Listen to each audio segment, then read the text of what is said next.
क्योंकि भोग की चिंता में बेटा की होती है तो मां को होती है। अपने बेटा की जो चिंता होती है तो मां को होती है। देखो, मां जब देखती है तो अपने बेटा के पेट की ओर देखती है कि हमारे बेटा के पेट में कुछ है कि नहीं। मां जब देखती है तो बेटा के पेट की ओर देखती है। और जब पत्नी देखती है तो पति की जेब की ओर देखती है कि जेब में कुछ है कि नहीं।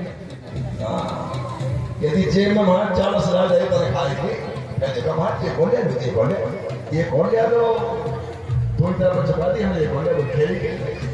और यदि जेब में कछु नहीं किया तो बिंदु तुम्हारे पैसे हवा तो क्या आएगा, फिर नहीं आ गया, फिर नहीं पैसा आएगा। मां का अधिकार भोजन कराने का होता है।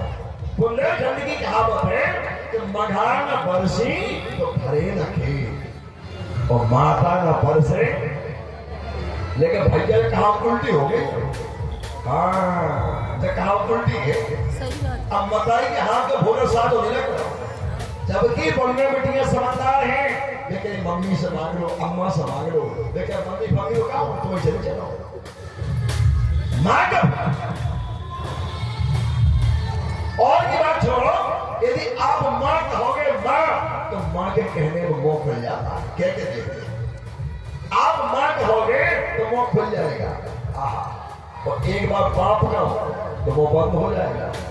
मतलब मां के सामने इठलाओ बुगलाओ कछु भी कहते रहो तो मताई बर्दाश्त करते रहे, और बाप के सामने रहो तो डिसिप्लिन में रहो, अनुशासन में रहो, चुप रहो।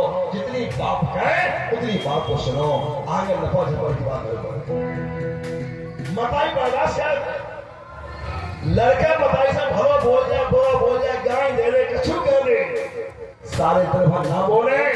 ईमानदारी से बताना, जब शाम होती है तो मां जरूर पूछती है कि बेटा तुम्हें खाना खाया कि नहीं खाया, बेटा तुम्हें खाना खाओ कि नहीं खाओ। जब मताई को प्रेम बोलो, जब मताई की आत्मा, जब मताई की ममता है, लड़का ने खूब गाय नहीं बुरा बोलो, मताई पूछने में तो सब ये कह दे हमें नहीं बोलना, तो उसे कोई सगन ना देखे, ऐसो कहना तो मरदा। ध्यान देना, ये शाम होती है तो मां जरूर पूछती है बेटा तुम्हें खाना खाया कि नहीं खाया। जब मां की ममता है, मां का प्यार और पिता का दुलार, ये किसी दुकान में मोल नहीं बिकता है। ये मां की ममता का साकार। लड़का कैसे हुए, लड़का लड़का होता है।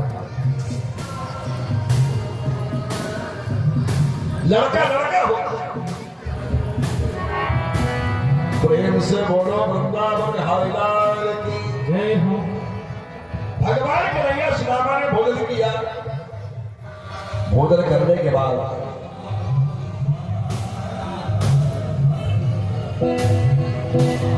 भगवान ने श्याम सुंदर कन्हैया ने अनेक राक्षसों का वध किया। कंस का वध करने के बाद द्वारका के धीश बन गए। भगवान 16,108 वार किए, द्वारका के धीश बन गए। और सुदामा का विवाह एक शब्द नाम के ब्राह्मण जिनकी पितिया का नाम सुशीला है, सुशीला के साथ विवाह हुआ। सुदामा की पत्नी सुशीला की मांग में सिंदूर भर दिया। सुशीला के साथ विवाह हो गया। जरा ध्यान से सुनना मेरी बात को। सुदामा के माता पिता समाप्त हो गए। अब सुदामा के हाथों में गरीबी आने लगी। जो महाराज वो ब्रह्म की वाणी निकल गई थी, वो गरीबी आने लगी तो सुदामा भीख मांगने के लिए जाए। सुदामा 8 दिन में 10 दिन में लौट के आए। कभी 2 रोटी का आटा मिल जाए, कभी 1 रोटी का मिल जाए, कभी चल्लौसन मिल जाए। 15 दिन में लौटे तो कभी 2 रोटी का चल्लौसन मिल जाए, तो बिल्कुल ना मिले। लेकिन सुदामा की पत्नी सुशीला ने कभी मोहल्ला में ये नहीं कहा कि बहन हमारे यहाँ दाल नहीं है, चावल नहीं है, आटा नहीं है, घी नहीं है। माताओं क्षमा करना, अपने घर में चाहे गरीबी हो, चाहे अमीरी हो, चाहे सुख हो, चाहे दुख हो, चाहे आपत्ति हो, चाहे विपत्ति हो, अपने घर की बात कहोगे बताइए। और यदि अपने घर की बात किसी को बताओगी तो तुम्हारा सहयोग कोई नहीं करेगा, हंसी हो करेगा।